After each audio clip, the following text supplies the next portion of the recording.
So, you want to be a dungeon master.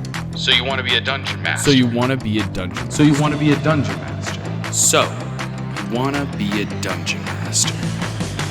That's great. We're here to help. I'm Taylor. And I'm Justin. This week, we're taking a journey to the center of the world, which is a silly way to say we're getting deep on world building.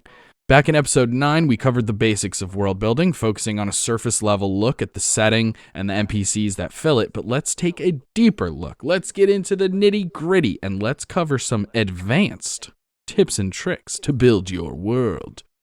But first, I'm going to be first.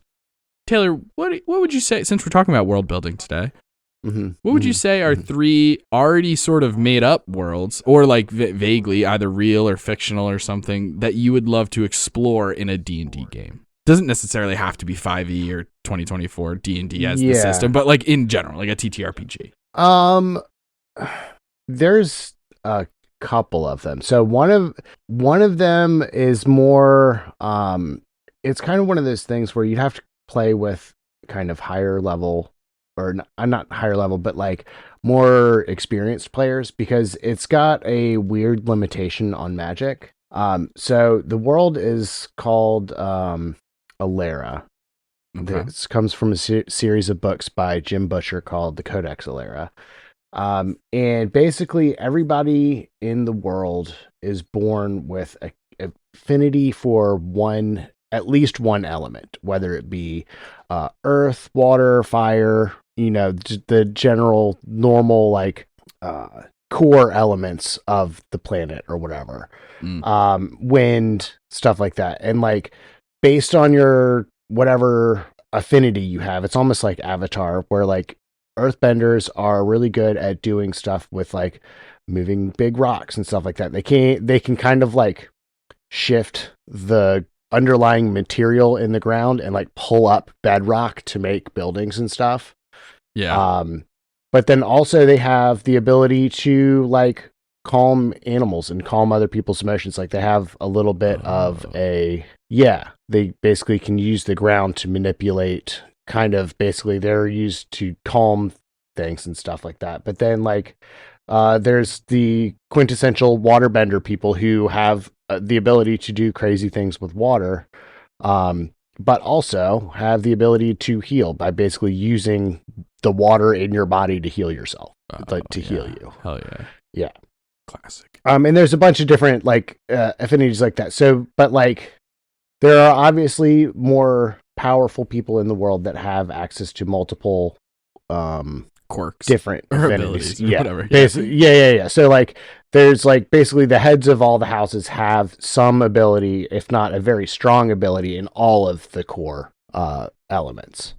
And so having that be like a having to restrict your magic, like everybody can have some spell casting, but the spell casting that you've got has got to align with your element, or you could potentially play a member of nobility that has stronger connections to more elements, but everybody's going to recognize you. You're not going to be able to get around, like, type of deal. I don't know. Yeah, that would definitely be really interesting. I like that. Okay, that's a cool one. Here, I'll do one. I have this idea of, I'm pretty sure, I've never seen it because I don't do scary movies. The movie The Thing. Have you seen it? Mm-hmm. Yes. Is it in a like Antarctica Yeah. outpost? It is, right? It's not space. Right. Yes. Okay, perfect. That's kind of what I'm thinking. This idea, but I was also thinking kind of, like historical fiction, where it's like, it's a true story, but Abraham Lincoln is a vampire hunter, like that kind of shit. Right. I love that stuff. I think it's so funny. So that kind of idea, like maybe learning a little bit more about like one of the OG Antarctica explorers, or like the Arctic Circle in the north or something like that. Right. And having that be the expedition, you're on this crazy voyage, the first people who have ever been to Antarctica, and all this crazy stuff. You're going to discover this new thing, or even like maybe climbing Mount Everest for the first time or something, like it could be any of those kind of things, like hardcore survival, but then mix in a little bit of spooky shit. Like you find out that people have actually been here before. and they were killed by something. You know what I mean? Like whatever it may be, they're ancient ruins of a world of a maybe aliens existed. And they've lived in Antarctica, but because no one's been there, they get to lay low. I don't know.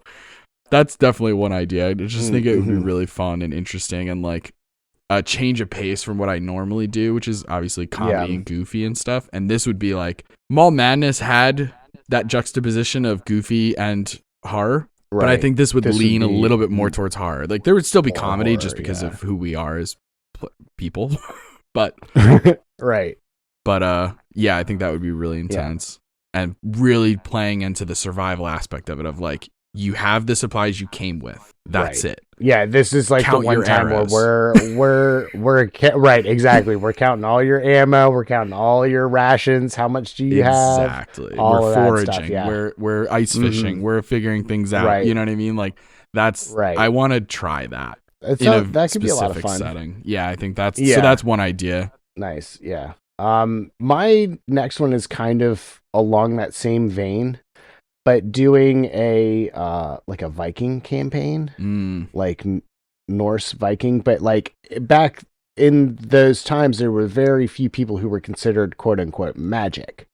Right. So like it would be a more magic light type of campaign where most everybody is either some form of fighter, rogue, martial class, and then you do have that one person who is like the seer or whatever. Yeah, even a ranger who like has magic, but at least it's not OP. Right.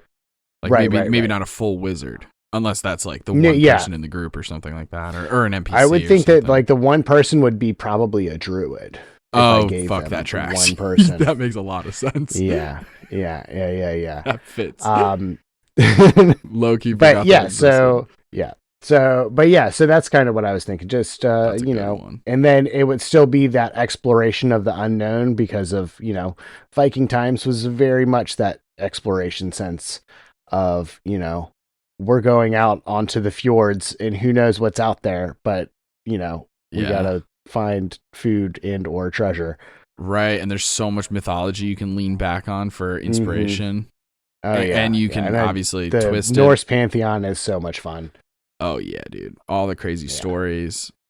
Most polytheistic religions are actually dope as hell to learn about. Yeah, yeah, you're not wrong. But yeah, so that's you're like, whoa, the god of blankets? That's so specific. I love it. So specific, but I'm here for it. He's cozy as hell. That's a solid one. Vikings would be a lot of fun. Norse mythology and stuff. My next one I said was the world of Pokemon. Just the idea of having cool stuff happen with your animal companions, with your little guys. And like there's so many different ways you could do it. You could kind of like use existing 5e rules and just kind of, or 2024 or whatever, and just have everyone have like an animal companion that levels up with you. Right. And it's like you're Ash and your Pikachu, not the entire team.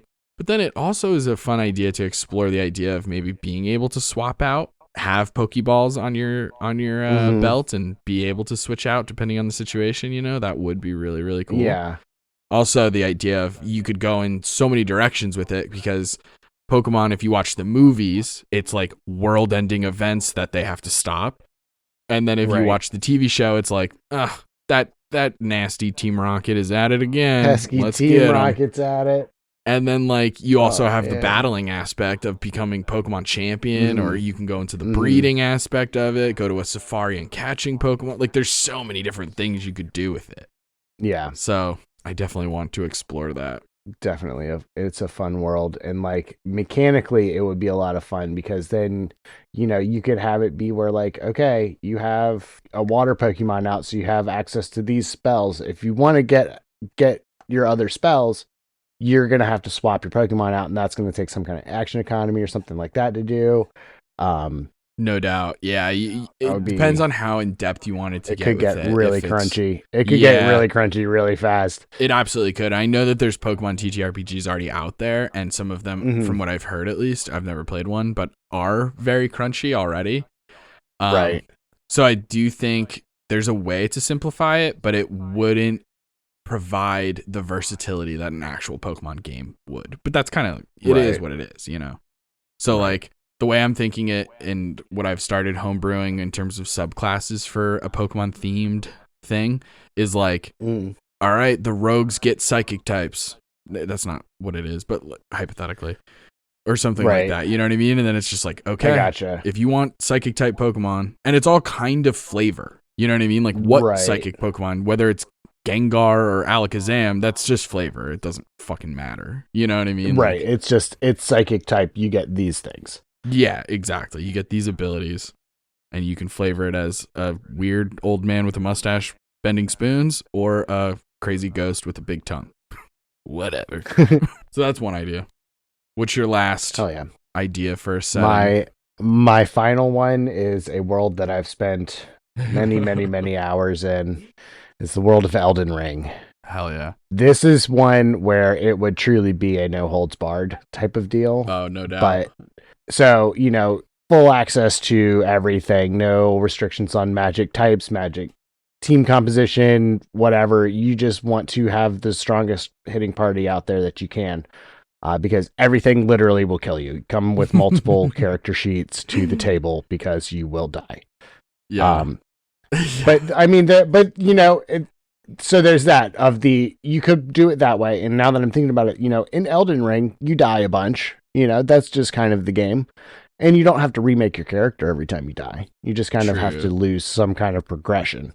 Yeah. That could be a really challenging, interesting way to do it. Yeah. You like level down. Well, or you could track XP and that's definitely you lose your XP unless you can get back to your body without dying.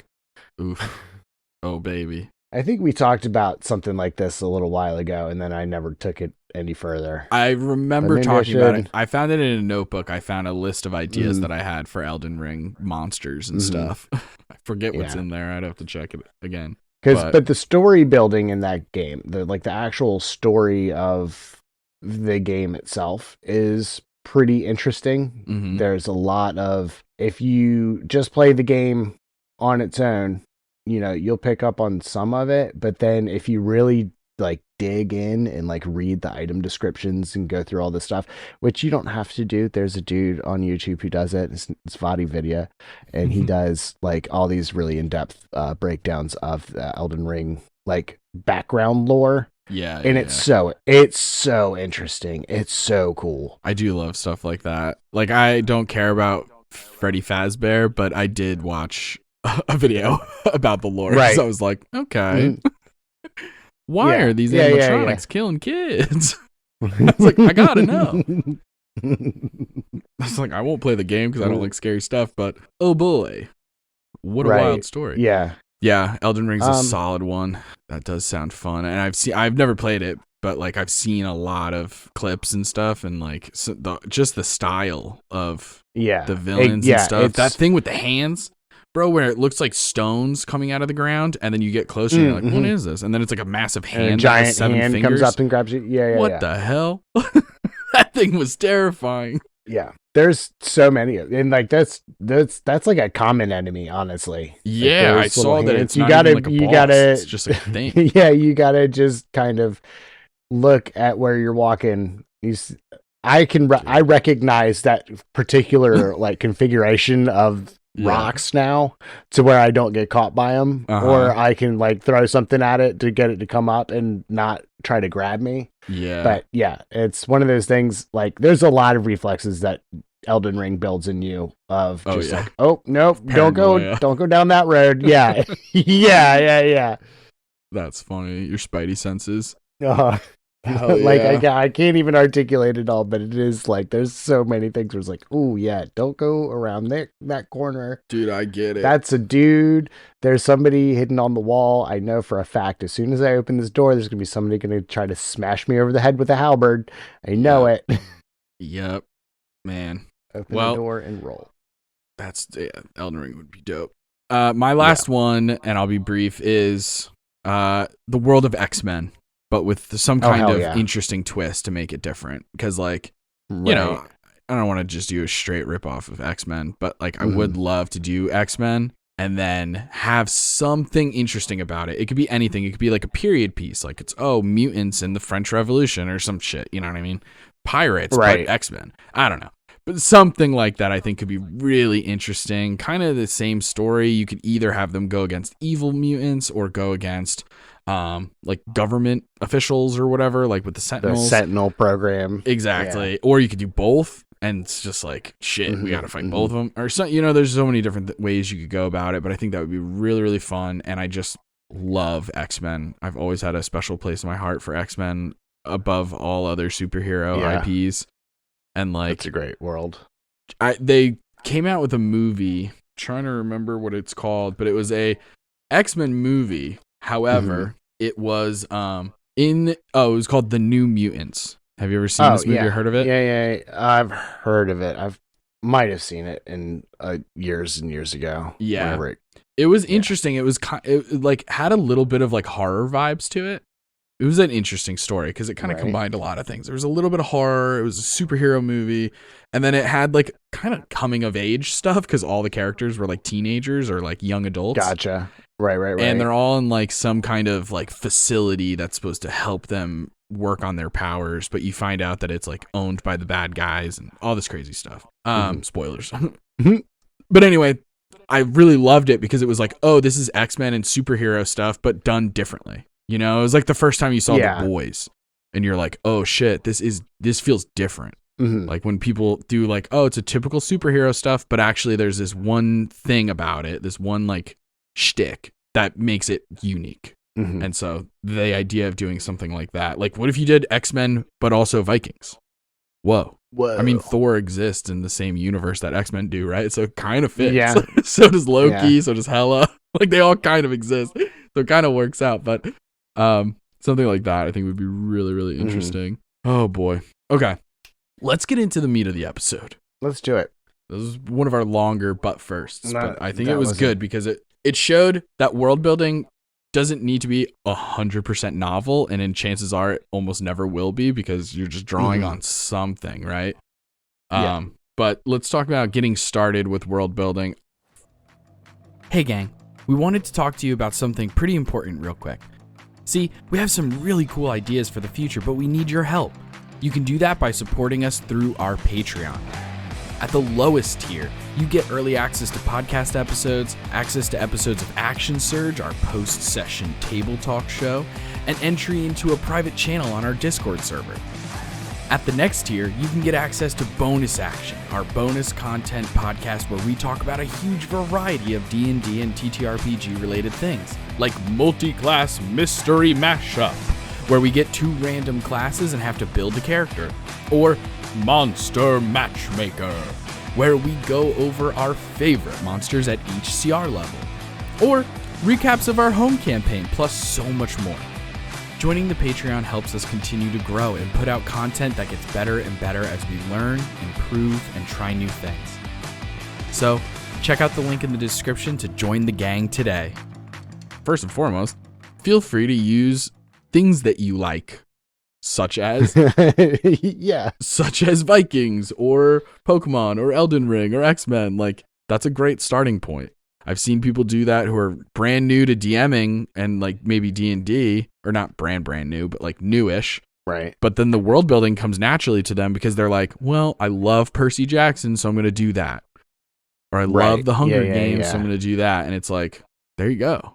You already have a lot of world building set up, because when you first start with world building, there's a couple things you want to think about. One of the first things is the length of the campaign, I think. Just kind of from a logistical standpoint. If you're just doing a one shot, you need less world building, presumably.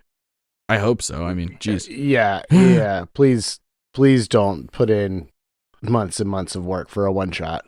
I mean, you can. There's nothing necessarily wrong with it, but if you're putting in all that work, you want to live in it a little while. Exactly.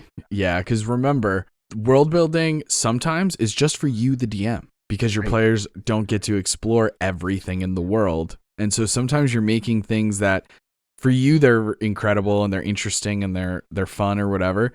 But like if your players don't interact with them, then kind of missing half of the equation there. But sometimes that is important. Like sometimes it's nice to have like the setup or like the culture or like the tone and lore of the world built out a little bit.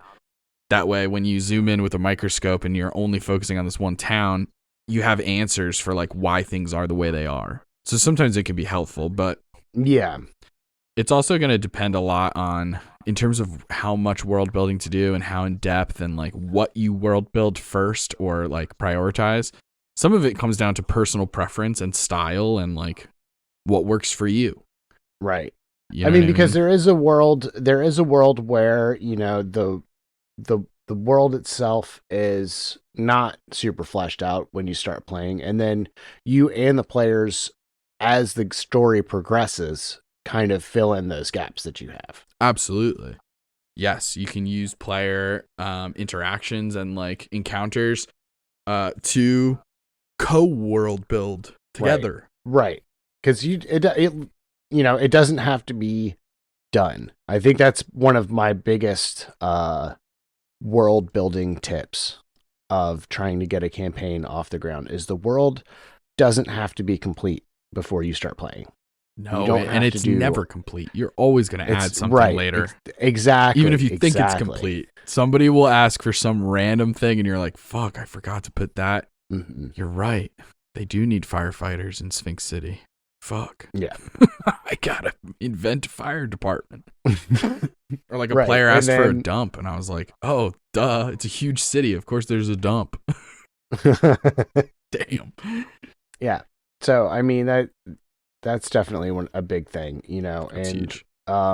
You know, the other kind of big thing is what kind of tone do you want to do with this campaign? Because that's going to affect your world building a bit too. I mean, for sure. If you're trying to do a, you know, super serious campaign, you're maybe not going to be putting a whole lot of like silly little guys are not going to be in there too much, or like right. I'm thinking more in like the form of like deities, and some people you can get really silly with the deities and stuff like that. That's kind of not going to be, because that's more of the world building side of things, is like the pantheons and stuff that you're going to be picking. And so like certain things are going to, you know, act a certain way depending on the tone of your campaign itself. Absolutely. You know, for sure. Yeah. It goes back to it, like, is truly the through line of the entire process and the campaign itself, not even just the story or the world building. Like, if you're doing a horror campaign, that's going to shape how you do and decide a lot of different things. Like, using your example of like, if you're doing a kind of more serious thing, like the names of NPCs you might not lean on Boblin the Goblin. And like also the names of like stores and shops and towns and like things like that are just going to be like slightly different. It's going to change how you think about weather and like the environment and how you're going to describe things. So like it just changes a ton of stuff. Yeah, absolutely. You know, it like even going back to like tones and vibes and stuff with like our but first, like you said Viking campaign and I said exploring the Arctic and stuff. Just those on their surface already help us navigate world building a ton. Right. You know what I mean? Like just being like, I think I'm going to do a Viking themed Norse sort of campaign. Just that one sentence, you're already like, I have a million places I can go for world building. I can straight up go to Wikipedia, type in Norse mythology and find a million ideas. Same thing with the Arctic. I can watch some video like sponsored by North Face of rock climbing and be like, there you go. They need crampons. They simply must have crampons and snowshoes and oxygen at a certain last, because you're going to get this. What about snow blindness and oxygen deprivation and all these different things? And you got to set up camp at this particular campsite because that's the lowest you can, you know what I mean? Like you could watch all those different YouTube videos just to learn about it and get ideas. And like getting back to the Viking thing also, like it's going to describe how large are the cities and villages you're going to be coming into. Are they going to be hundreds of millions of people, or is it going to be, you know, in Viking culture, the town sizes never really got that big. We're Right. talking, 100, 200 people max in a town. As Yeah, opposed to you're like, there's not going to be a water deep. There's not going to be a huge bustling center of activity. It's going to be mostly scattered, smaller, like towns and villages, yeah, as opposed to big major cities. So that kind of also feeds into the the tone of things. You're not going to be doing these crazy big urban exploration bits. It's mostly going to be woods and villages. yeah. There's that helps direct you in a sense of direction. Like where to start and stuff, and what things to consider. But yeah, so there's the tones and the vibes. There's the length of the campaign. There's also the if so, it depends on your own writing style when it comes to world building and stuff. But you could also start thinking almost immediately about the main plot or story, including plot hooks and stuff. Now that may be something that you think of as secondary, where you're like, I just want to build the world and then I'll figure out what the hell they're going to do in it. Or sometimes you think of that first and build the world around it. It depends. That one's one of those personal preference kind of things. I've done it both ways. Like Mall Madness 99, it was very much like they're trapped in the mall. Why are they trapped in the mall? So the setting came first. But it was also actually it was really in tandem, because it was always they're trapped in the mall. So it's setting and at least a little bit of, maybe not the full main plot, but a huge chunk of the plot. The fact that you're stuck in the mall. Right. So then then it's like, okay, why are they stuck in the mall? Well, it's magic shit because we're using D&D as the system, so it's got to involve that. Should it be devils? Should it be demons? What about the Fae? Shadowfell? Landed on aberrations because of Eldritch Horror ideas, and then it just progressed. What's in the mall? And that one I asked the players too. I was like, what? I even made a TikTok about it of if you were in a mall in the 90s, which store would you definitely need to see? Right. And people gave their responses, and that was super helpful. Yeah. What about you? Do you think you because when you did What Lies in the Darkness, obviously you had a solid framework because it had Resident Evil inspiration, but there's a ton of stuff from Resident Evil. You could have gone in 1,000 directions, I imagine. Yeah. How did you land on the world building of that two-shot? So for that one, I definitely I knew I wanted to do a Resident Evil campaign. So I think the setting came first, and then it became another kind of in the same vein of where you started with Mall Madness was, okay, I've got all of these people that wake up with no memory in a lab. Okay, how did they get to the lab? Who are they? It was very much, I think the world building definitely informed the plot a lot in that one. In that, I had these specific beats that I wanted to hit, and it was moving, using the setting to get to those points, rather than being like, okay, you guys have a railroaded, which you guys were pretty heavily railroaded, honestly. Actual plays always are. I feel like actual plays, unless they're Critical Role and they have 3 years to finish the campaign, right? Then they're allowed to do an entire shopping episode. But when you're it's a 2-shot, right? Yeah. So, but yeah, it was definitely, I thought about the setting, and I thought about the different scenes that were in that specific setting, and then the plot became, how do I move everybody in between these different areas? Yeah, absolutely. Yeah, sometimes it's it's amazing you just said that, actually, because the next little bullet point I have is the most important things first, and then further explaining the tent poles that keep everything up. So it sounds like for you with that particular 2-shot that the tent poles were these plot points, these story beats that you wanted to hit, and then it's about finding how to connect them and stuff. Right. Solid yeah. That was definitely the plan of attack on that one, because it was there's so many, the Resident Evil series is, from a purely critical standpoint, they're mid. They're not great. They're not terrible, but they're not great. But I do have so much fun watching them. Like, I personally love them, but I know that they did not do well. Oh no, yeah, we all have movies. You like know that. what I'm saying? We all have movies like that. Yeah, I love the old Mortal Kombat movies. They're garbage. Yeah, them. exactly. And that's kind of where I'm at. Like there's so many really cool scenes. Like, what I really like about the Resident Evil series is the kind of cinematography and the really cool visuals. And that was one of the biggest things that I kind of wanted to be able to try to get across in a purely spoken medium. Yeah, that's we could do a whole episode on that, because I'm a big fan, as I'm sure you know, I'm a huge fan of that, of like almost being a director. Yeah. Behind the scenes, and like the camera whips around. Like, I always describe stuff like as if we're seeing it. Right. As if like one day this is going to be fucking animated, and I've already storyboarded it for the artists. Thank you. You're so welcome. Right. But you're welcome.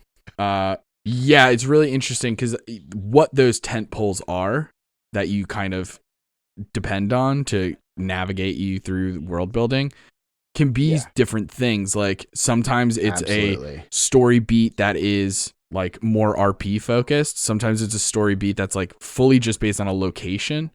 Like, I knew I wanted you guys to get to KB Toys because I had an idea for KB Toys. How do I get you to KB Toys? What do you actually do in KB Toys? All those different things. Who's running the games and stuff. And I knew I wanted to get you guys to the movie theater and to the arcade also. How do I get you to those places? So it was a little bit more location based. And then the story beat came later. And sometimes it's like straight up combat. Sometimes especially if you're doing an actual play and you're about to like use a map for a battle map and something, you have to worry about artists and copyright and all those different things. Sometimes you find whatever those maps are that you're like locked in on, and it's like, those are the tent poles. I know we're going to have a combat in this underground subway. For sure. I've 100% had sessions like that where it's like, dude, this map is dope as hell. All right, how do we get to this map? Hell yes. So that it could be so many different things.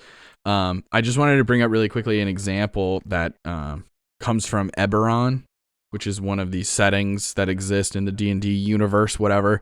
And the book, the adventure module for Eberron, it's like, it has a bunch of adventures and plot hooks, but it's also very much a setting book, you know? Right. It talks about the entire world and stuff. And in the very beginning, page 4, Welcome to Eberron, there's a whole little section called 7 Things to Know. What is Eberron? Here are the key things to know. And it just lists 7 things that are like the most important that make Eberron Eberron. And it feels like these are the tent poles. You know what I mean? Like, these are the things. The first one is the last war has ended, sort of. So then it talks about the last war, like this big world war that occurred. And like, that's obviously a huge part of the history, the culture, how things are now, different like political relationships, like everything gets looked at through this lens of like the last war. Kind of like Crown of Candy had like the War of Ravening and therefore, or the Ravening War or whatever. And that was hugely shaped a bunch of people. Like Ruby and Jet were both kind of like kids who never grew up they only grew up in times of peace. And so they're kind of bored. They're like, man, I wish I saw some action. They don't understand what war is like. They're kids. And then you have Amithar, who's like, I'm a war guy. I've seen your shit. Like, because he was a badass in war and stuff. So it's just like how it shapes everything. It's so interesting. I love stuff like this. But these are all like ways to get started, because there is a billion ways. Like, that would be an interesting conversation to talk to a bunch of different world builders and see how they all do it, because it's not even the same every time. I've said it before, like I've done it different ways, different times. It kind of depends on where the inspiration hits the hardest. Sometimes I start with villains. There's really no right place to start with this. It is kind of wherever the inspiration strikes you. But, you know, definitely hang on to that first, maybe not necessarily just hang on to the first feeling that comes to your mind, but like, you know, keep in mind the tent poles that you're setting. of where this world is set up, because as you move forward, it's going to make things a lot easier. And, if you're staying on the tracks, kind of. Yeah, definitely. So then let's get deep now. Let's get a little deep about world building. A little deeper. A little bit more in depth. And you mentioned it a little bit ago. We've been talking about it, especially with Norse mythology. But let's talk about a little bit about pantheons. Yeah. In terms of world building, and because there's so many different things you can think about when it comes to pantheons, because it's not only just what it is. What is the pantheon? Which god represents which domain, or what things or whatever. But even like, what are they like? Are they more like Greek gods, where they're kind of like a little mischievous and kind of like, always, I don't know, very human. When I think of Greek mythology, I think of very human. Like, they have flaws. They have emotions. They're like constantly like, she didn't call me back. All right, well, I'm going to turn her son into a goose and kill him or something crazy. You know what I mean? Right. Yeah. And then you think of like monotheistic religions, and it's not like that. It's not exactly like that, at least. There's sometimes where it's like, oh, you're doing something I said not to do? Death. Right. Even though I pre-planned everything. Yeah. Death to you. You shouldn't have done it. I knew you were going to do it, but you shouldn't have done it. I'm going to drown everybody. What? Except for this one guy. Except for I like the cut of his jib. He's all right. Him and his family can live. But and I mean, and the other thing is how, I guess, devout their followers are is another kind of thing to consider. What their faith looks like, or worship, or whatever, Yeah, because like that also is going to inform a lot of NPC stuff. Yeah, as far as your end on the world building and whatnot, and it's also could give you some pretty fun settings and some other, it's definitely going to change how the world itself turns out. Are people devoutly following this one god while their neighbors are worshiping another one? Are they going to fight? Is that going to happen? Or are they cool? Is it like an open polytheism kind of thing, where it's like kind of quote unquote normal D&D, where it's like, you worship Bahamut, I worship Cord, like it's all good. Right. Is it like that, or is it like, or even like, hey, you have Cord the Stormlord, using that as an example, this god of not conquest necessarily, but like a god of like war and combat, and also sometimes storms, and a couple of different things. Maybe there are different sects or like factions that worship him differently, that focus on different main tenets of his faith or whatever. Because there's like so many different directions you can go. When I'm creating a pantheon, I'll be straight up. The easiest and most straightforward way to create an entire pantheon is to just look at the cleric subclasses, all of the different domains that are possible, and come up with a god for each one. Easy peasy. Yeah. You got to use the 2014 rules for that, though. 2024. Well, 2024 still has domains. There's just only 4 of them. There's only so it's 4, actually just less work. That's fair. That is fair. And you could like obviously have overlapping and stuff like that, or all different kinds of things. That's just what I do, because it's just more straightforward, and it's a little bit easier to be like, okay, we have the nature domain. What does the nature god look like? Well, I want it to look different than the ones that people are familiar with, like the Wild Mother and Sylvanas or whatever. So here's a couple of ideas. And then you go into, what does their churches look like? What does their worship look like? How another huge, this is a slightly still on topic, but a little tangent.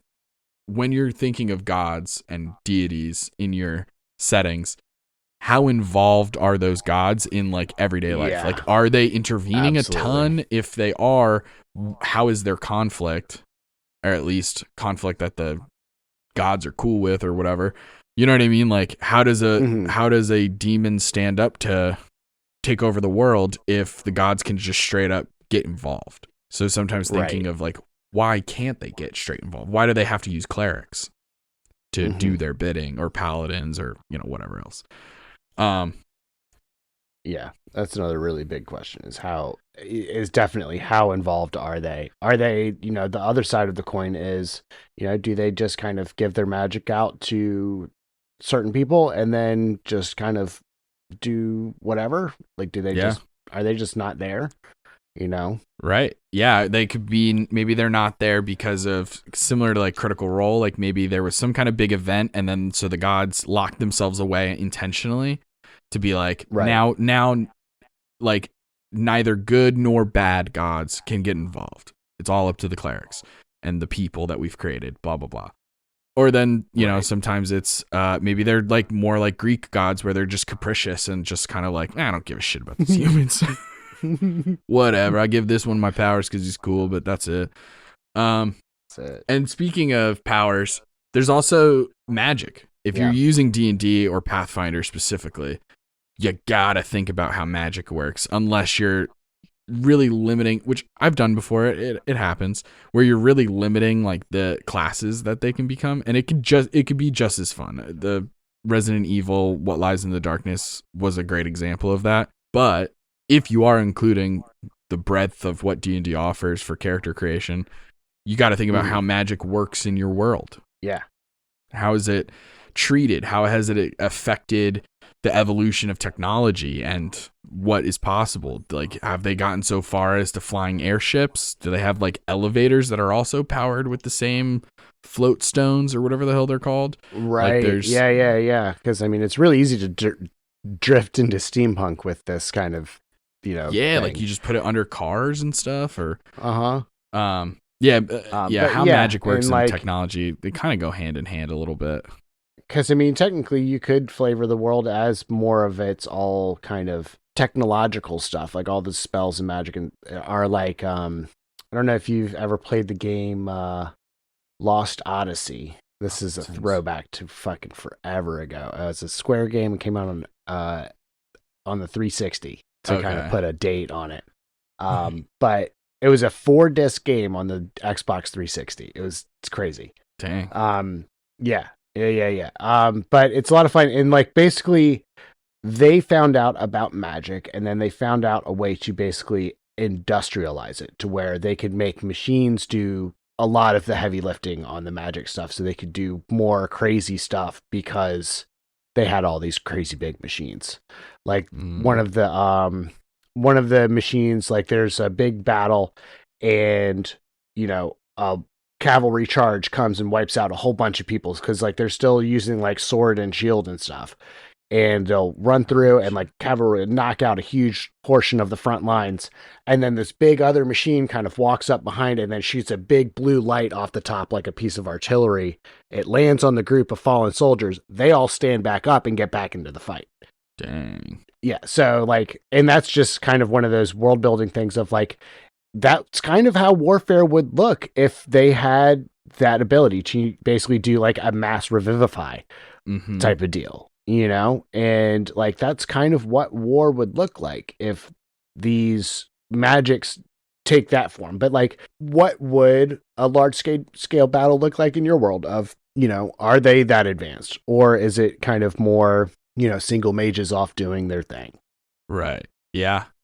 It's really interesting to think about, man. Yeah. Or like that you can, and then it just spiders out from there, right? Like how much more you can world build. Like, okay, what if one nation has more technology than the other nations? Would that just mean that their military is therefore so much better that they would just become like imperialistic? Or like maybe they have some kind of deep, going back to the Pantheon, some deep moral code, so that even though their technology is insane and they could be making weapons of mass destruction, they're choosing not to for some reason. And then what does that look like? Does that mean that other nations are sending in spies and thieves to like try and get their hands on? That's a really interesting idea right there. Yeah. You could, things just spider out, connecting one thing to the next. It's nuts. Because we have like Pantheon, which obviously includes like magic and divine powers and stuff. That goes into magic. Magic brought us right to technology really easily, which brought us into warfare and military, which brings us into the next thing, which is like politics. Yeah. Like, okay, here's the town. Who runs the town?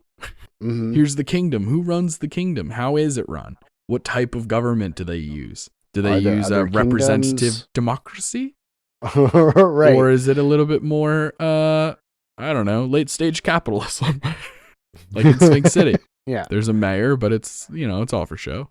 He's basically there to just sign the paper that whoever puts in front of him. But, but yeah, and that's, another big thing. And also like thinking of, not just the world, like the country that your party is in, but also what other countries exist in the world that you're in.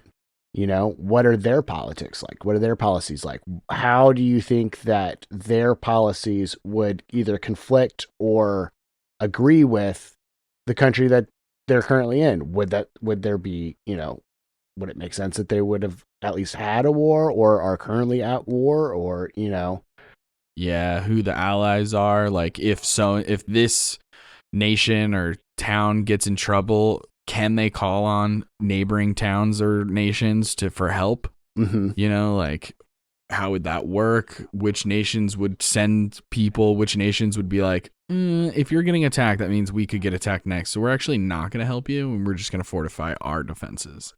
Right. And like, why would they do that? So many different What a ideas. bunch of assholes. Yeah, there's so much ideas you can get into because you can start thinking about like who set up the borders. Right. Between these nations and stuff. Like when was the last time they were moved or changed? A really good source of inspiration on this front I found that has done it pretty well consistently is the Fire Emblem series, honestly. They do a lot. Yeah, they do a lot. Like a lot of it is basically like, oh, this king has, in the past had, his family would come up for the weekends and like we would do like diplomatic visits between here and there. And then all of a sudden one day he just shut down his borders. And then it's all of the different countries kind of being like, okay, well, they shut down their borders. What the hell's going on? They've been friends with like everybody forever. What's happening? And then basically, that leads into the plot of, oh no, the king's been possessed by the big bad, or, the king is the big bad. Right. Or something along those lines. Usually it's some form of possession or draconic bullshit. But it is pretty, it's pretty interesting because they do go very far in depth with the aspect of, okay, this is a predominantly desert kingdom. Their people are going to act differently than the people who grew up in, the center of London, quote unquote. Right. Absolutely. Yeah, for sure. Totally. Yeah, the environment is a huge thing. That's like a pretty early on thing I would think that most of the time you would start considering with world building. Just like what the environment looks like. Again, another easy tool, especially for D&D, even if you're using 2024 rules, go back and look at what options there are for favored terrains for rangers and pick from one of those. Yeah. If you can't think of anything, and then put some twists on it to make it a little more interesting. What makes this swamp different than other swamps? I don't know. Swamp wolves, crocodiles, swamp wolves. And then God, that's terrifying. We talk honestly, like a wolf, like a swamp wolf that like is like part crocodile or something that can just move crazy fast in the water, and then also it's a wolf. So scary because its arms are set up differently. You know how a crocodile and an alligator's arms like come out of the sides of its body, and so it has to do this weird squishy move that collapses their lungs one at a time. I remember learning about this in like Bio 101. And that's why they can get really fast for very short bursts, but then they can't maintain it. But you give it some wolf lungs, some wolf legs. Now you're talking. But anyway, now we got a real beast here. So we talked about relationships between like nations and towns and cities and all that kind of stuff. There's also another thing to think about, and that's relationships with other planes of existence, which is a huge point in D&D at least. Even if you're not using like specifically Forgotten Realms or Eberron or I don't know, Greyhawk or one of the more established D&D settings, which we almost never use, but like those planes can still exist. You can still have fun and talk about the planes. You could take the existing D&D cosmology, like, all the different planes, upper, lower, elemental, Shadowfell, Fey, whatever. And you could just use them as is, or you can put twists on them, and maybe your version of the Feywild or Shadowfell looks different. That's fine. Yeah. How does that relate to the material plane or the, earth plane or whatever you want to call it? Right. Are they closely related? Is it like, oh, this town was built near a rift, and so the people of this town protect the rift and stop fire elementals from coming in and like whatever. And that would obviously be a huge thing in that town. It would be pretty important. It probably would shape a lot of stuff about them. Maybe they eat a lot of spicy food because they're like, we're so close to this fucking fire rift that we wear minimal clothing, lots of silks and linens, and we eat everything we eat is spicy. And we love spicy food, but also ice cream. But it's a special treat. It's only once a year, and it's on a special holiday, I guess. I don't know. We can't let it get too cold around here. That's what it is. They can't store it. So it's like they make the ice cream, they got to eat it right away. See, easy. It's easy, soup. Guys. You could it's just that simple. You can come up with a weird fire elemental holiday. Just kind of sit here, shoot the shit. Yeah, it really is that simple. And then another thing to consider when you're thinking about world building that you can wrap into the world building. It could be the starting point, as I've said before. It could be one of your tent poles. It could be the last thing you come up with. Who knows? But the villains / the BBG. Yeah. Where do they fit in the world? By the time you're getting to this point, you gotta be thinking about at least a little bit of plot. At least a little bit. No doubt. Yeah, because it can help a lot. It can help direct you and kind of focus you, because that's the thing is like, as much fun as we're having just shooting the shit and being like, oh, fire festival, that'd be so great. But like, it can get really distracting and like unhelpful because you are going on a bajillion tangents, right? And 100%. So to focus yourself, it goes back to the tent poles. It goes back to the most important things you're trying to do. Your tent poles. You gotta think about those tent poles. Otherwise, you're sleeping in the rain, dog. No, damn, the tarp's laying on me. Shit. Nobody wants that. Nope. So many things to consider with world building. Absolutely. But you don't have to consider everything. There are a million things you can consider, but you don't have to. For example, like the hardcore like political relationships. You don't really have to. Maybe your adventure really focuses on one nation. And so you're not really thinking about how the other nations do their things or what your relationship is with them. You'll come up with that as it comes up. When a player asks for something, then you can kind of think of it. Sphinx City, I don't even know the name of the state. It's just Sphinx City. Sphinx City. Yeah, I've thought about calling the state Sphinx State, like Sphinx or something, but then Sphinx State would be crazy. None of the states are called states. Right? It's not New York State. You say that to differentiate, but like it's just called New York. So then would the state just be called Sphinx? That sounds crazy. I'm not going to do that. So there's like a lot of weird things to consider before I even came up with the name of the state. Self-governing nation like the Vatican City. It could be. It could be just like the Vatican City. But another fun thing about Sphinx City, using the example or the idea that like you don't have to world build everything, I made I think one deity when I first started with Sphinx City. There was one deity, and it was because an NPC that I made was the leader of a church, and so I had to be like, all right, who do they worship? And I came up with this one deity, and then I've added on deities as I've been playing it with friends and stuff, because for whatever reason, no one has played a cleric in Sphinx City.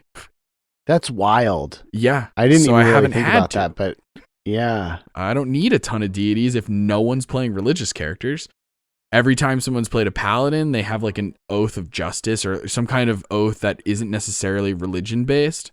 So it's like, okay, well, you don't need a deity. I always ask. I always bring it up. If you want one, I can come up with one. We can work together.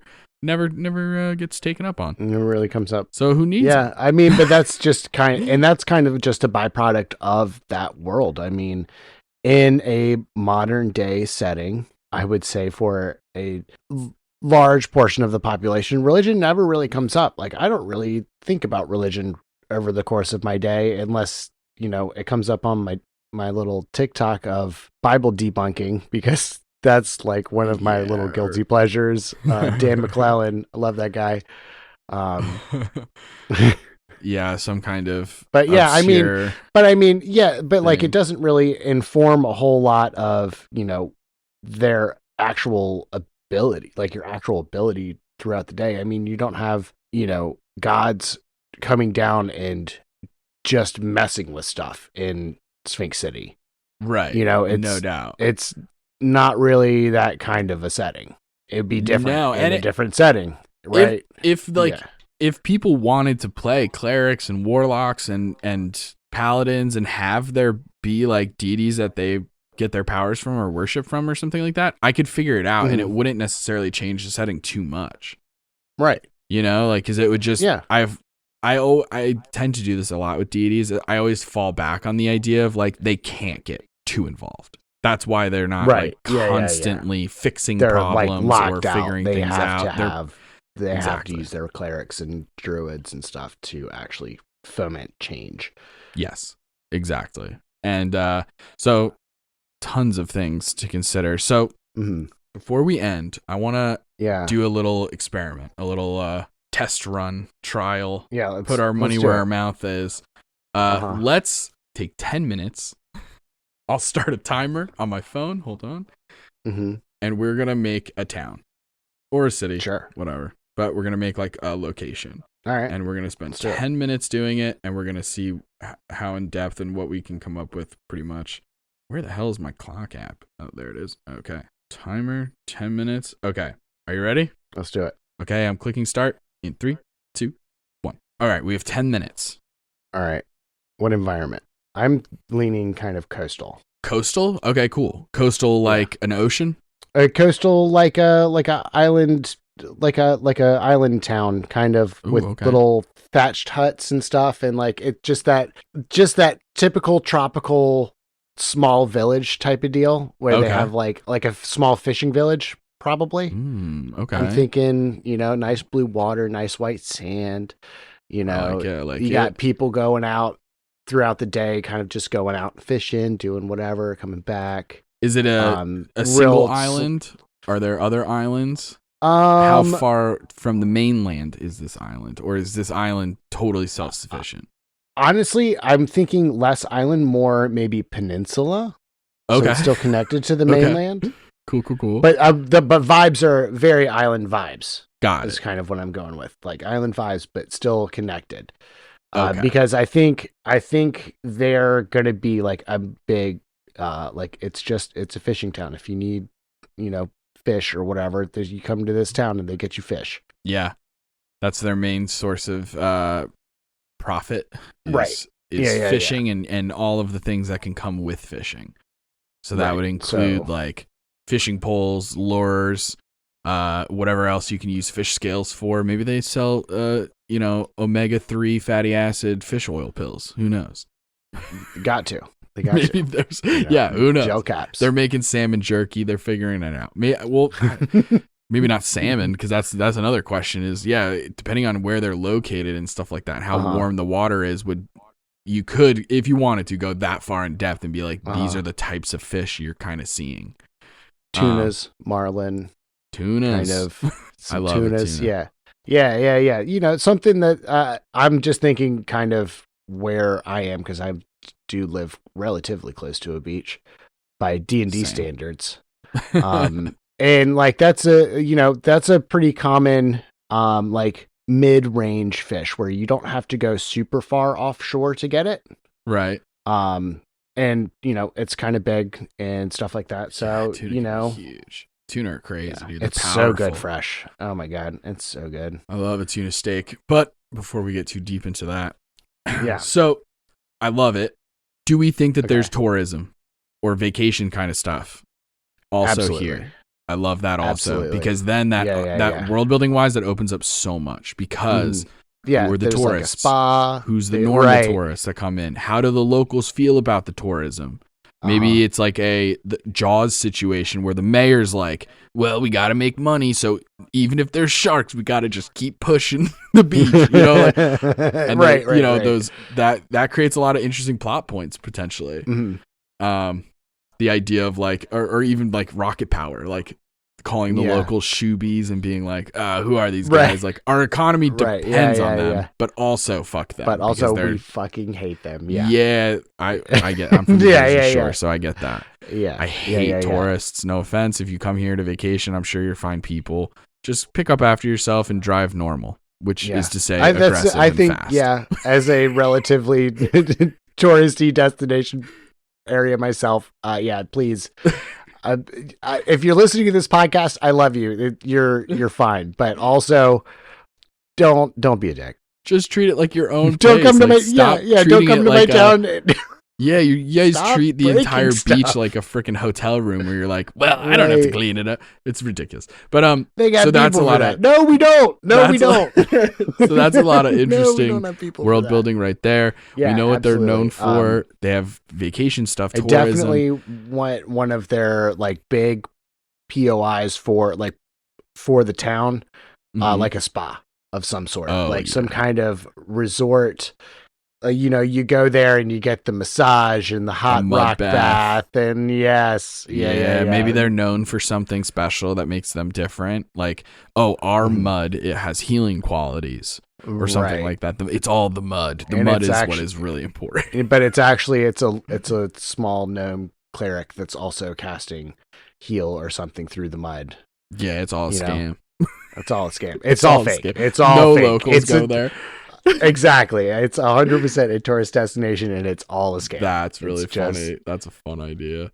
How far do we think their like technology is? Like, I'm thinking of boating and boats and like taking charters out and all that kind of stuff. I'm thinking more of the Bronze Age style boats. Nothing super, no motorboats, none of that stuff. But early sailboats. Yeah. That makes sense to me. Yeah, and we could even, again, this is like how in depth do we want to go? You could even look up like the historic boats of like other island/peninsula places. Right. Like what did early Greek or Hawaiian or Polynesian or like what did their boats look like? That's kind of the vibes that I'm feeling of that as far as boat style. That's kind of what I'm thinking. Yeah, like those double boats. I don't know what they're called. I apologize, but like, you know what I mean? Where there's like, it's like a large canoe, little side, and then it has like a waiter on the sides. Yeah, those are so interesting. So then we talked a little bit about maybe this town is run by a mayor who's all about the bottom line, profit. Yeah, they're just trying to make their money. They're trying to get reelected. You know what I mean? And so let's think about, we have 3 minutes and 30 seconds left. Let's think about some notable locations. We've already got a spa down. We know that's We've huge. got the spa. Yeah. Spa's huge. It's got a fish market for sure. Oh, yes, dude. Yeah. Either like Seattle or like the one in Japan is what I'm thinking of. Like those. The one in Seattle is a little touristy, which is why it makes me think of that. Like having a person like throw a salmon and you have to catch it. Have you ever seen that? Yeah. No. Like that kind of stuff. And then I also think of Japan just in terms of size. Like there's one in Japan, and I only know this because I used to watch so much Anthony Bourdain and like cooking shows. But there's one really specific fish market in Japan that's it's like the one that restaurant people go to. Like, if you're trying to buy like an obscene amount of fish, that it's nuts. It's so big. And like that, the hustle and bustle of that seems so intense. That could be really fun. What do we think about like authority? Like, obviously we have the mayor. Is there like a law enforcement or like guards or something like that? Or is it not really that kind of place? Like maybe they have like a sheriff, like not literally, but like the vibes of there's like a guy and his small team, and they're in charge of like people who truly fuck up. Yeah, I think this is kind of a more sleepy little town. I don't think it's going to be a huge like guard city watch style. I agree. It feels weird to put guards. It is maybe one or two people, and it's kind of like just like the shop owners look out for each other. If somebody is causing a ruckus at a nearby thing, they just kind of like commute. Yeah. I love that. Hell yeah. That's dope as hell. And then you have to have like, there's some restaurants or bars or taverns that are like super kitschy and just like so obviously designed for tourists. And then you have other ones that are like, no, the locals go here. It's like this crazy dive bar. It's a literal hole in the wall. Yeah, somewhere. Or a literal dive bar. Like maybe you have to put on scuba gear and like go through I an love underground that. tunnel and go somewhere. I love that so much. I love really that fun. absolutely so much. Yes, that's it. That's the one. Really an actual cool. dive bar. Hell yeah, dude. Yeah. I love that. And then, dude, you're thinking about deities and pantheon. I mean, obviously, a bunch of different water gods and ocean, weather, fishing, whatever that may be. Let's really quickly, in like a fishing town like this, what does the agriculture look like? I'm throwing a lot of random thoughts at you. a grain of some sort, rice or wheat or something, and then also. So just something to go with the fish. They have so much fish, and there's no reason for them to really import a whole bunch of other stuff. So I think a really quick grain crop of some sort, like I said, rice, wheat, something like that, would go a long way with them. Yeah, big time. And then maybe like a couple of really specific vegetables or fruit. Right. You could, if you wanted to, like have, maybe this like one type of chili, like how Thailand has like the Thai bird chilies. Or something like that, or like, yeah, dude, there's so many cool ideas. You could have bananas. They also have or something. Oh, they also export salt. They have like some people who they like. I don't know if you've seen the videos of people making the sea salt. Time is up. Damn, we end on sea salt. There's our salt gatherers, saltsmen. I think they're called saltsmen. Yep, sure. Maybe. To be a saltsman in our peninsula, our sleepy peninsula fishing town. There you go. We spent 10 minutes. We have a solid ass fucking town that I want to make now. Like, that's how easy it is. Now, obviously, let's be honest, it was all the easier because it's two people talking back and forth. That fucking helps. Very true. Because one of us goes, oh, that's cool. What about this? And then another person goes, oh, what about this? Like, if you hadn't said a literal hole in the wall, I don't know if I would have thought of a literal dive bar.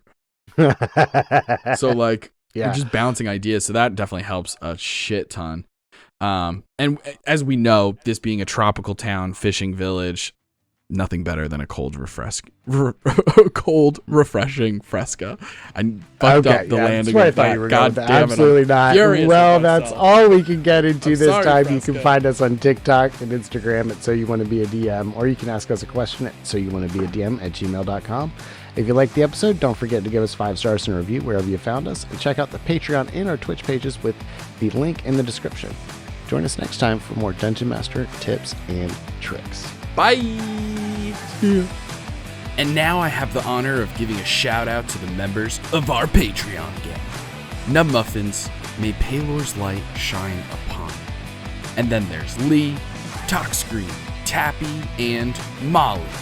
We appreciate each and every one of you. Tune in next time for more tips and tricks from So You Wanna Be a DM.